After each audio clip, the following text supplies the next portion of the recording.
Friends good morning. जो बाकी के 3 श्लोक है वो हम आज देखेंगे।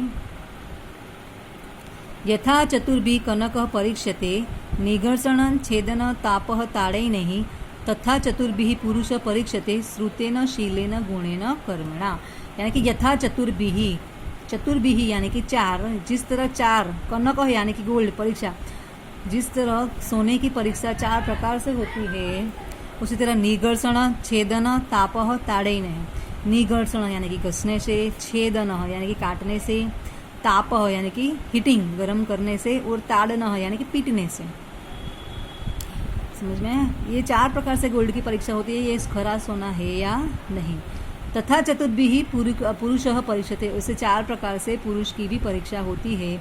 श्रुतेन यानी कि वेदों से, शीलेन श्रुतेन यानी कि वेद, और वेद यानी कि ज्ञान यानी कि नॉलेज से, शीलेन यानी कि कैरेक्टर से, गुणेन यानी कि उसके जो प्लस पॉइंट है उसका अच्छा है कि नहीं, उसमें कौन से गुण है वो, और कर्मणा यानी कि अपने वर्क से।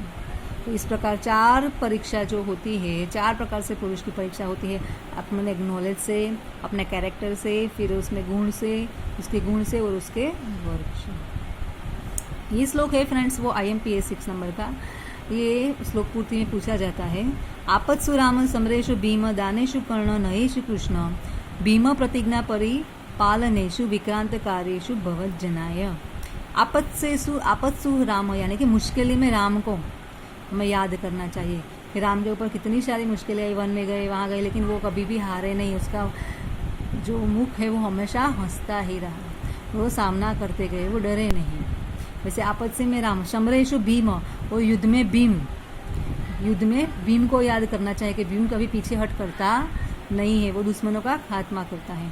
दानेषु कर्ण, जब हम दान देते हैं तब हमें कर्ण को याद करना चाहिए। दान देने में कर्ण के जैसा हमें दानवीर बनना चाहिए, कर्ण के जैसा हमें दान देना चाहिए। नयेषु कृष्ण यानी कि नीतियों में कृष्ण।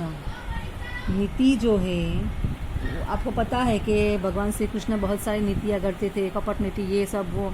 तो नीतियों में कृष्ण भीष्म प्रतिज्ञा पालनेषु, वो प्रतिज्ञा एक बार ले ली, तो प्रतिज्ञा पालन करने में हमें भीष्म को याद करना चाहिए।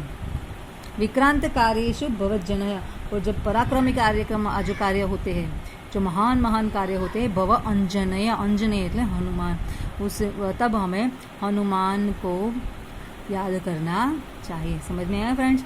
इनमें से कोई भी मुश्किलें हो तो हमें उस तरह से याद करना चाहिए कि अगर मुश्किलें पड़ी तो राम के ऊपर भी मुश्किलें पड़ी थी, उन्होंने कैसा सामना किया। जैसे राम की तरह चाहिए, युद्ध में हमें भीम की तरह लड़ना चाहिए, नीतियों में कृष्ण की तरह, प्रतिज्ञा में भीष्म की तरह, और विक्रांत कार्यों में हनुमान को बचना चाहिए, यानी कि याद करना चाहिए। नेक्स्ट है प्रारंभते न खलु विघ्नभयेन निश्चैः प्रारभ्य विघ्नविहिता विरमन्ति मध्यमा विघ्नैः पुनः पुनरपि प्रतिहन्यमाना प्रारभ्य च उत्तमजना न परित्यजन्ति। यानी कि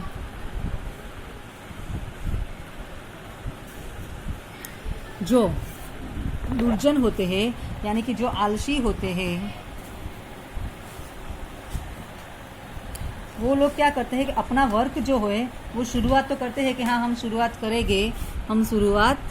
करेंगे, लेकिन क्या होता है कि वो विघ्न के डर से ही कि मैं कुछ भी वर्क करूँगा, प्रारंभते न खलु विघ्ने भयेन, कि मैं शुरुआत करूँगा और विघ्न आएगा। तो वैसे लोग विघ्न के डर के कारण, नीच लोग यानी कि जो डर के कारण जो नीच लोग हैं, वो नीचे ही यानी कि अधम लोग जो है वो कार्य शुरुआत ही नहीं करते। प्रारंभ्य विघ्न विहिता विरमन्ति मध्यमा, और जो कार्य शुरू तो कर देते हैं लेकिन बीच में अगर कोई रुकावट आए, कोई मुश्किल आए, तो वो लोग वहाँ ही कार्य स्टॉप कर देते हैं, वो कार्य आगे करते नहीं हैं। वैसे लोग कैसे हैं? मध्यम प्रकार के लोग हैं। कैसे हैं? मध्यम प्रकार के। विघ्न ही पुनरपि प्रतिहन्यमान, और बार बार विघ्न आता है, वो लोग हैरान होते हैं, परेशान होते हैं, फिर भी प्रारभ्य च तो उत्तम जनाः न परित्यजे, लेकिन जिन्होंने प्रारंभ किया है, जो कार्य का शुरुआत की है, वो वैसे उत्तम मनुष्य जो है वो एंड तक कितनी भी मुश्किलें आए अपने वर्क छोड़ते नहीं है। फिर से कहती हूँ, जो नीच लोग हैं वो शुरुआत से ही विघ्न के कारण वो डरते हैं और कार्य की शुरुआत ही नहीं करते। मध्यम प्रकार के जो लोग हैं वो कार्य की शुरुआत तो करते हैं, लेकिन बीच में कोई भी मुश्किल आती है या विघ्न आता है तो वो लोग हैरान परेशान होकर वो कार्य छोड़ देते हैं। लेकिन जो सज्जन है, जो उत्तम मनुष्य है, वो बार बार विघ्न आने से भी डरते नहीं हैं और अपना कार्य पूरा करते ही है। शुरुआत से लेके एंड तक वो कार्य पूरा करते ही हैं। फ्रेंड्स, इसमें ग्लोसरी लिखनी है, एमसीक्यू लिखना है और संस्कृत क्वेश्चन आंसर इसमें लिखने हैं।